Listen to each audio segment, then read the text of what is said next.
आज हम लोग एक बालक और भेड़िया की कहानी को जानेंगे। एक गांव में एक चरवाहा बालक रहता था। वह रोज अपनी भेड़ों को लेकर जंगल के पास स्थित घास के मैदानों में जाता। वहां वह भेड़ों को चरने के छोड़ देता और खुद एक पेड़ के नीचे बैठकर उन पर निगाह रखता। उसकी यही दिनचर्या थी। दिन भर पेड़ के नीचे बैठे बैठे उसका समय बड़ी मुश्किल से कटता था। उसे बोरियत महसूस होती थी। वह सोचता कि काश मेरे जीवन में भी कुछ मजा और रोमांच आ जाए।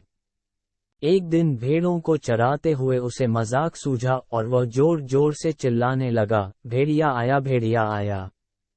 वहां से कुछ दूरी पर स्थित खेतों में कुछ किसान काम कर रहे थे। चरवाहे बालक की आवाज सुनकर वे अपना काम छोड़ उसकी सहायता के लिए दौड़े चले आए। लेकिन जैसे ही वे उसके पास पहुंचे, वह ठहाके मारकर हंसने लगा। किसान बहुत गुस्सा हुए, उसे डांटा और चेतावनी दी कि आज के बाद ऐसा मजाक मत करना। फिर वे अपने अपने खेतों में लौट गए। चरवाहे बालक को गांव के किसानों को भागते हुए अपने पास आता देखने में बड़ा मजा आया। उसके उनकी चेतावनी को गंभीरता से नहीं लिया। अगले दिन उसे फिर से मस्खरी सूझी और वह फिर से चिल्लाने लगा, भेड़िया आया, भेड़िया आया।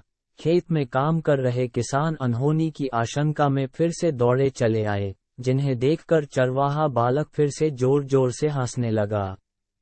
किसानों ने उसे फिर से डांटा और चेतावनी दी, लेकिन उस पर इसका कोई असर नहीं हुआ। उसके बाद जब तब वह किसानों को इसी तरह भेड़िया आया कहकर बुलाता रहा। बालक के साथ कोई अनहोनी न हो जाए, ये सोचकर किसान भी आते रहे।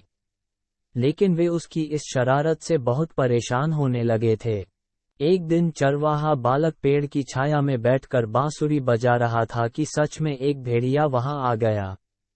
वह सहायता के लिए चिल्लाने लगा, भेड़िया आया, भेड़िया आया। लेकिन उसकी शरारतों से तंग आ चुके किसानों ने सोचा कि आज भी ये बालक उन्हें परेशान करने का प्रयास कर रहा है, इसलिए वे उसकी सहायता करने नहीं गए।